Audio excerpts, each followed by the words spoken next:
오늘 8장 1절부터 3절까지 읽었던 이유가 뭐냐면 그 당시에 엘리사가 오늘 말씀과 그 전에 기적의 상황들을 일으켰을 때 당시 이스라엘 상황이 어떤 상황이었는지를 알려주는 대목입니다.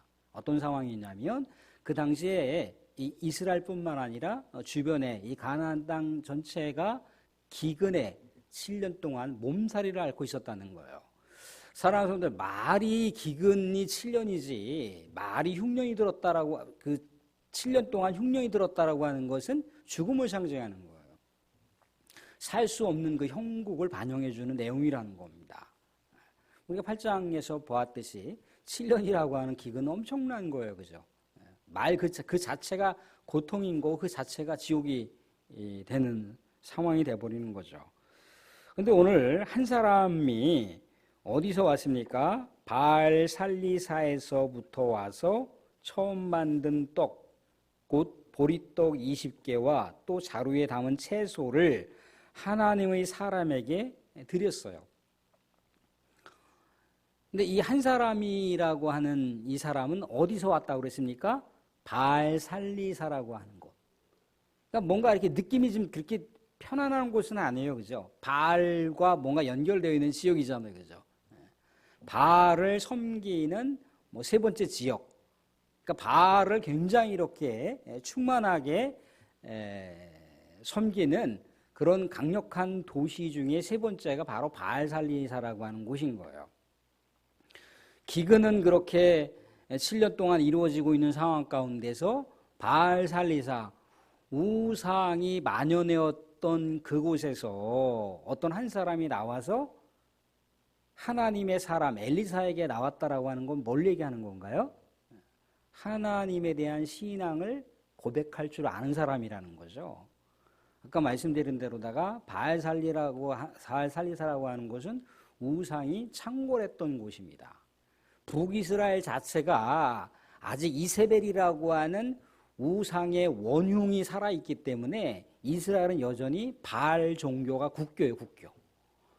바알이 그들의 국교란 말입니다. 그러니까 하나님을 버리고 바알을 섬기는데 아직 돌아오지 않았다는 거예요. 여전히 이세벨이 살아있잖아요. 그죠?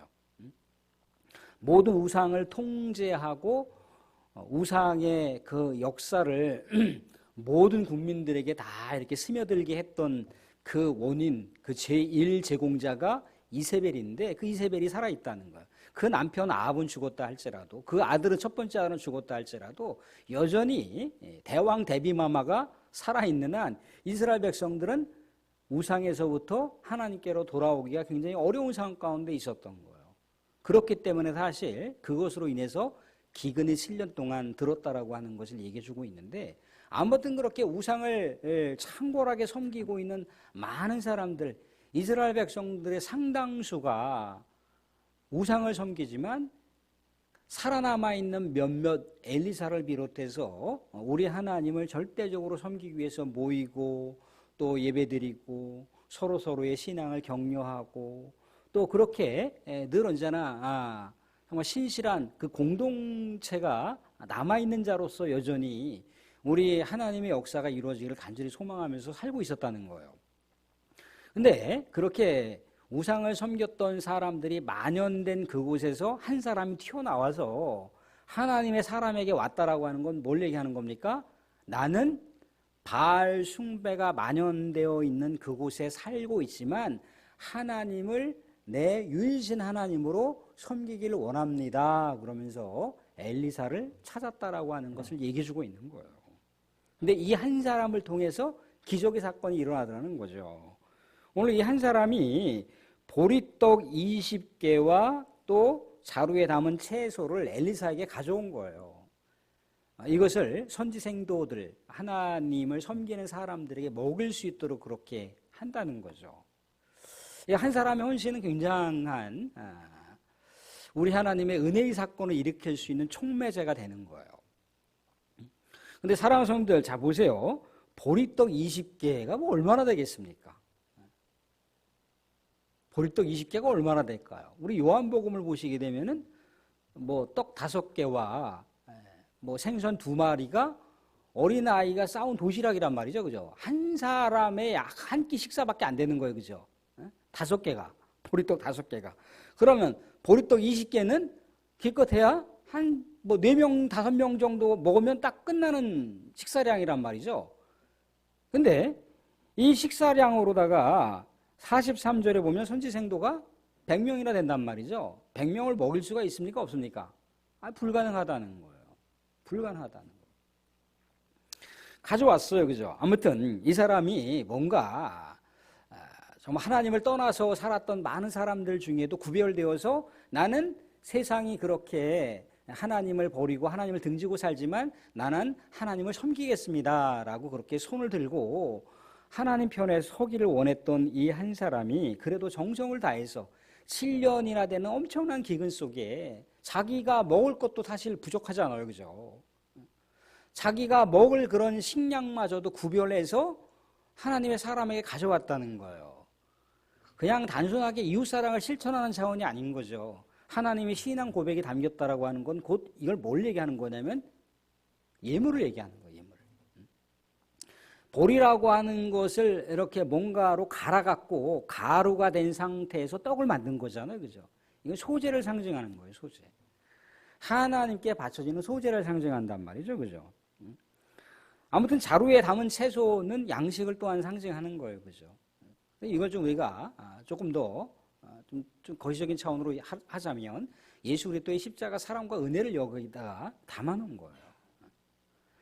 그러니까 이 한 사람이 그렇게 아무튼 다수의 사람들을 먹일 수 있는 그런 양으로는 부족하지만 자기가 먹을 수 있는 것을 희생해가면서 헌신했다는 거예요. 그러니까 엘리사가 뭐라고 이것을 얘기하냐면 사환에게 43절에 보시면 그 사환에게 먹이라고 하는 거예요. 42절 하반절 보시면 그가 이르되 무리에게 주어 먹게 하라 그렇게 했단 말이죠. 그러니까 하나님의 사람이 엘리사가 자신의 몸종 사환에게 이것을 가지고 우리 선지생도들에게 먹일 수 있도록 하십시오 그렇게 했다는 거예요. 그랬더니 이 사환이 뭐라고 반응을 합니까? 43절에 그 사환이 이르되 내가 어찌 이것을 100명에게 주겠나이까. 아니 선생님 어린 반푼어치도 없는 소리 하지 마세요. 이걸 가지고 무슨 100명을 먹이라고 하십니까? 이건 너무나 황당무계한 말씀이죠. 이거 가지고 부족하니까 조금씩 나눠서 뭐 10명 정도 먹으라고 하면은 가능하지만 어떻게 이거 100명을 먹일 수가 있습니까? 이건 좀 너무나 뻥튀기 하는 거 아닙니까? 다시 한번 생각해 보세요. 이건 아니잖아요. 이렇게 반응을 하고 있는 거예요. 살아서 이 반응을 통해서 우리는 뭘 생각해 볼 수가 있습니까? 오병이어의 기적의 사건 때 이 예수님께서 너무나 굶주려 있는 그 영혼들을 바라보시면서 빌립에게 그렇게 얘기를 하잖아요. 빌립아, 저 영혼들 너무나 굶주린 것 같은데 좀 먹을 것을 우리가 좀 해결해 주면 안 될까? 이렇게 예수님이 빌립에게 얘기를 했어요. 근데 빌립이 뭐라고 반응합니까? 200데나리온, 뭐 오늘날로 얘기하면 뭐 2천만 원이라고 할게요. 2천만 원 가지고 저거 뭐 5천 명을 먹인다고 해도 안 돼요. 그 가족들까지 생각해 보시고요. 2만 명은 좋게 될 텐데 어떻게 먹입니까? 또한 먹일 수 있다 할지라도 그걸 또 구할 수 있는 데가 어디 있습니까? 2천 명이 먹을 수 있는 식당이 어디 있다고요? 불가능한 거예요, 예수님. 그랬더니 이제 뭔가 그 개그를 하나 펼치는 이 안드레의 모습을 볼 수가 있어요. 안드레가 그 보리떡 5개 하고 생선 2마리를 갖고 있는 아이가 이거 그 우리 엄마가 이거 예수님 식사하시라고 갖고 왔어요라고 뭔가를 갖고 왔겠죠, 그죠? 그랬더니 안드레가 아이고 이거 가지고 안 되겠죠? 라고 이렇게 얘기를 하는 거예요. 그러니까 제자들의 이야기는 다 뭐예요? 불가능하다는 거예요. 그런데 어린 아이 그 하나가 자기가 먹을 그 점심 도시락을 예수님한테 가지고 온 거예요. 헌신한 거예요. 근데 이 어처구니 없는 건 뭐냐면 제자들은 예수님의 기적을 경험했습니까? 안 경험했습니까? 예수님의 기적을 경험했다는 거예요. 엄청난 기적을 경험했어요. 엄청난 기적을 경험했는데 그 기적을 일으킨 예수님 앞에 믿음 없는 모습을 보이고 있는 거예요. 아, 예수님 이거 돈을 갖다 퍼부어도 깨진 항아리에 물을 붓는 격입니다. 안 돼요. 안 되는 건 안 된다고 얘기를 해야죠. 지금 그 얘기를 하고 있는 거예요. 근데 지금 사환도 마찬가지잖아요. 엘리사가 얼마나 많은 이적을 베풀었습니까? 이적을 베풀었잖아요. 선지 생도 중에 하나가 갑작스럽게 운명을 달리했을 때 그의 아내가 이 선지생도가 빚을 많이 져놨잖아요. 그죠? 갚을 길이 없는데 갚을 길이 없으면 두 아들이라도 몸종으로 바치라는 거예요. 집에 먹을 것도 아무것도 없고 팔 것도 없는데 겨우 그래봐야 기름 한 그릇밖에 없는데 엘리사가 뭐라고 합니까? 동네방네 다 다니면서 그릇 빌려올 수 있는 거 다 빌려오라고 얘기하잖아요. 그죠? 그런 다음에 계속해서 부라고 하잖아요. 그죠? 이 기름을 가지고 팔아서 너의 빚을 다 갚고 그렇게 살아라. 그렇게 했단 말이죠. 엄청난 기적을 베풀었잖아요. 그죠? 수냄 여인이 어떻습니까? 또 아들이 죽었어요. 그죠? 아들이. 그랬을 때 엘리사가 어떻게 했던가요? 아들을 살려줬어요. 사환이 다 지켜봤잖아요. 또 좀 전에 우리가 읽었던 이 본문 앞전에 뭡니까? 또 선지생도 중에 하나가 야생넝쿨에서 뭡니까? 야생오이를 막 썰어갖고 국에다 갖다 넣었어요. 근데 야생오이라고 하는 게 그 안에 독이 있다라고 말씀드렸잖아요. 그죠? 독이 있는 국을 이 선지생도들이 먹게 되면 치명적인 거예요. 뭐 설사, 배탈 나는 건 둘째치고 사람이 죽을 수도 있어요. 그런데 엘리사가 어떻게 했던가요? 가루 한 컵을 가져가 던져서 그 국에 있는 독을 해독시켰단 말이죠. 먹을 수 있도록 했다는 거예요. 그걸 누가 왔어요? 사환이 다 지켜봤잖아요. 그죠? 아, 엘리사가 하나님이 사용하시는 하나님께서 놀라운 이적을 베풀어 주시는 하나님의 사람이구나라고 하는 걸 눈으로 봤잖아요. 그죠? 귀로 들었잖아요. 그죠? 그런데 누군가 한 사람이 그렇게 보리떡 20개 하고 자루에다가 채소를 먹을 양식을 갖고 왔단 말이죠. 그죠? 근데 그걸 100명에게 갖다 주라고 하니까 이 사환이 전혀 믿음 없는 반응을 보이는 거예요. 나는 그런 기적 몰랐거든요. 나는 그런 기적 본 적도 없고 그런 기적 들은 적도 없고 체험한 적도 없어요. 그냥 완전히 그냥 믿음의 밑바닥을 보이는 거예요. 현실 상황이 그렇다 보니까 그렇게 판단이 안 들어가는 거죠. 근데 우리도 그럴 수가 있다는 거예요. 우리도 많은 기적을 경험하고 많은 또 예수님의 은혜를 경험하고 축복을 경험해도요. 바로 내 앞에 놓여져 있는 어떤 현실 상황이 내가 원하는 대로다가 안 이루어지잖아요. 그럼 믿음 없는 반응을 우리는 누구나 다 볼 수 있게 된다는 거예요. 여기서 얘기하는 건 뭡니까? 한 사람은 그저 그 엄청난 그 쇄도하는 우상과 세속가치가 난무하는 그 세상 속에서도 자기가 먹을 것을 정말 굶주려 가면서 그 선지 생도들에게 어떻게 하면 내가 조금이라도 보탬이 될 수 있을까? 그들을 어떻게 하면 먹일 수 있을까? 하나님께 예물을 드리는 그런 심정으로 그렇게 왔다는 거예요. 그죠? 믿음의 고백으로 왔다는 거예요. 한 사람은. 그런데 이 엘리사하고 정말 같이 이렇게 동거동록하면서 엘리사의 모습을 일거수일투족을 다 지켜봤잖아요. 그죠? 하나님께서 놀라운 은혜와 역사와 기적을 베풀어 주는 걸 눈으로 봤잖아요. 그죠? 그런데도 현실 상황 속에서 자기 계산과 판단으로는 도저히 이건 상식적으로 맞지가 않는 것으로만 모든 상황들을 해석하더라는 거예요. 믿음의 상황으로 믿음으로 해석하는 게 아니라 이걸 현실 상황으로 해서 해석하더라는 거예요. 여기서 뭐라고 얘기합니까? 근데 이 100명이라고 하는 것은요, 하나님의 은혜의 숫자잖아요. 하나님의 은혜의 숫자. 사람의 눈으로 보기에는 그게 불가능한 숫자란 말이죠. 그죠? 그게 되지도 않는 숫자예요. 그죠? 그런데 이 은혜의 숫자가 하나님의 관점에서는 안 되는 것이 아니라 되는 것이고 불가능한 것이 아니라 가능하다는 거예요. 다시 얘기합니다. 엘리사가 43절 하반절 보시면 엘리사는 또 이르되 무리에게 주어 먹게 하라. 여호와의 말씀이 그들이 먹고 남으리라 하셨느니라.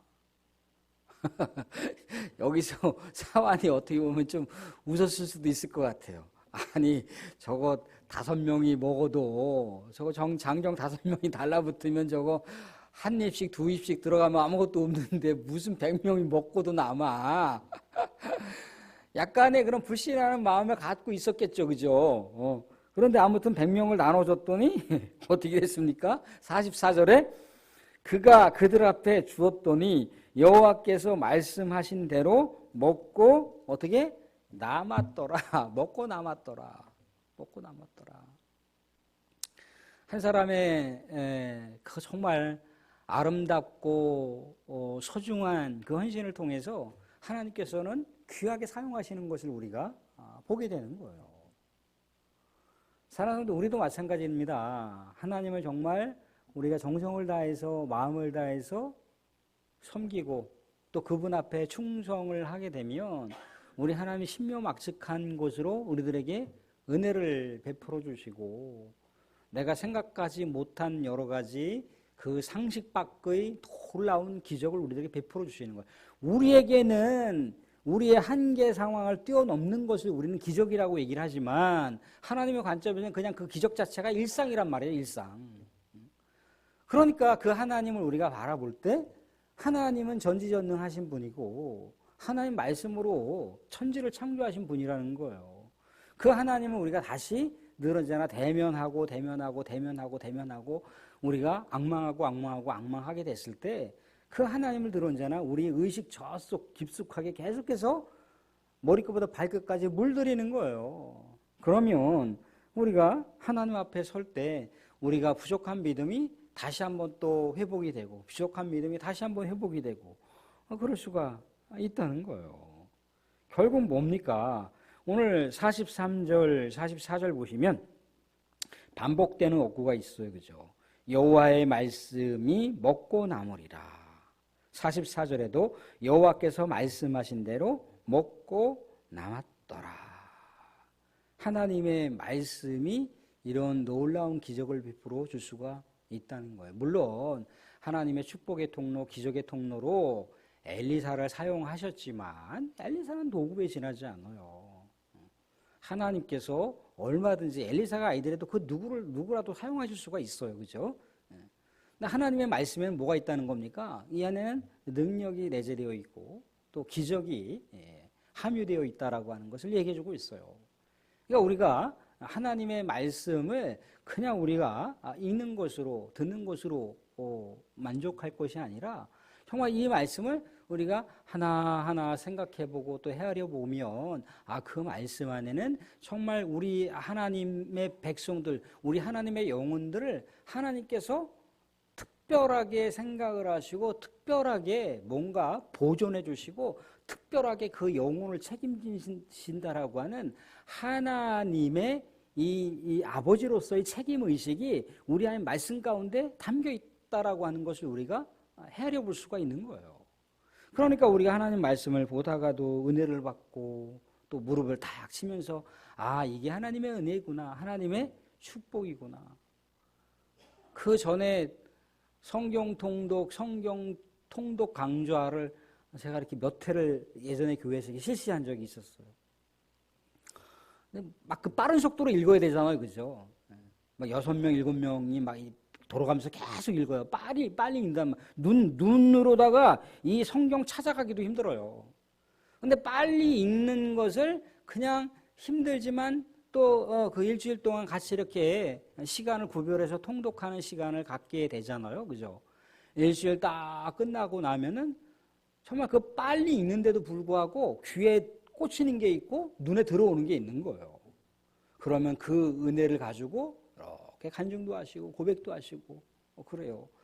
이게 나는 빨리 읽어서 전혀 눈에 안 들어올 줄 알았는데 나는 귀에 안 들어올 줄 알았는데 어르신들이 이게 성경책이 보입니까? 잘 안 보이잖아요. 안 보이는데도 그냥 귀에 듣고만 있는데도 이게 걸리는 말씀이 있다라는 거죠. 내 심령 가운데 성령께서 작용을 하시니까 뭔가 나에게 들려주시고 싶은 이야기가 있을 때는 귀를 그냥 확 열어갖고 들려주시게 한다는 거예요. 내 눈을 확 열게 하셔서 볼 수 있게끔 하신다는 거예요. 하나님의 말씀이 이렇게 능력이 있다는 거예요. 우리가 하나님 말씀 능력이 있다라고 하는 걸 알잖아요. 그죠? 히브리서를 통해서도 알잖아. 하나님의 말씀 뭡니까? 예리한 날리 서 있는 말씀이라고 얘기하잖아요. 그죠? 우리의 심령 골수를 쪼개기까지 하는 그런 말씀이라는 거예요. 근데 그 말씀에 능력이 있다는 겁니다. 사랑하는 성도 말씀을 정돈하도록 할게요. 자, 오늘 바알살리사에서 한 사람이 왔어요. 그죠? 이 한 사람은 기근 중에 왔습니다. 기근 중에 뭔가 먹을 것을 갖고 왔어요. 그죠? 기근 중에 먹을 것을 갖고 왔다라고 하는 건 뭘 얘기하는 겁니까? 자기의 먹을 것을 포기했다는 얘기죠. 그죠? 굶주리고 갖고 왔다는 거예요. 그죠?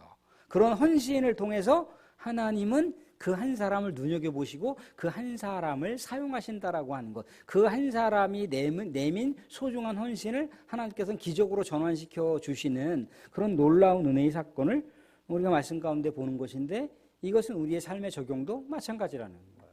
우리가 그래도 구별되고 우리의 마음과 정성을 다하여 우리 마음을 헌신하고 우리 삶을 헌신하게 됐을 때 하나님은 놀라운 곳으로 변환시키셔서 우리를 풍요롭게 하신다라고 하는 것을 보여주고 있습니다. 또 하나는 뭔가요? 하나님의 말씀에 능력이 있다는 거죠. 그죠? 하나님의 말씀에 위로가 있다는 것이고 하나님의 말씀에 풍성함이 있다는 거예요. 그래서 우리가 이 세상 살아가는 데 있어서 시인이 뭐라고 고백을 합니까? 우리 하나님의 말씀이 있는데 내가 뭘 두려워하고 뭘 무서워하겠는가? 시인의 삶이라고 하는 것이 27편 시인의 삶이라고 하는 게 사방에 우겨쌈을 당해 있는 완전 진퇴양난인 거예요. 앞으로도 가지도 못하고 뒤로도 가지도 못하는 그런 사면초가가 된 상황인데도 불구하고 하나님의 말씀이 있으니까 난 두렵지 않다는 거예요. 뭘 두렵지 않습니까? 두렵겠죠. 그런데 그 두려움을 뭘로 극복하겠다는 거예요? 말씀으로 극복하겠다는 거잖아요. 그죠? 거기에 시인의 진정한 믿음의 정수를 보고 있는 거예요. 우리도 그럴 수가 있다는 거예요. 우리도. 사랑하는 하나님의 말씀은 생명력이 있어요. 우리의 삶을 이끌어 가시는 강력한 능력이 말씀 가운데 있다는 겁니다. 오늘 우리가 두 가지 봤던 것처럼 우리도 이렇게 바알살리사의 한 사람의 헌신처럼 우리가 정성을 다한 헌신을 통해서 하나님께서 기적이 있을 줄로 믿으시기 바랍니다. 또한 하나님의 말씀에는 우리가 정말 생각하지 못하는 놀라운 은혜와 또한 축복과 또한 기적과 또한 그 안에는 우리 하나님의 영원한 우리 영혼 구원을 위한 우리의 놀라운 축복이 이 하나님의 말씀 가운데 담겨 있는 줄로 믿으시기 바랍니다. 우리 또 한 주간 또 살아가면서 우리 하나님의 또 특별히 구별된 우리 성도로서의 삶을 또한 헌신하시고 그럼에도 불구하고 내가 이 세상 가운데 살아가는 데 있어 믿음이 부족하고 연약하지만 다시 우리 하는 말씀을 붙들겠습니다라고 하는 삶의 고백 속에서 승리의 역사가 이루어지기를 주님의 이름으로 축원드립니다.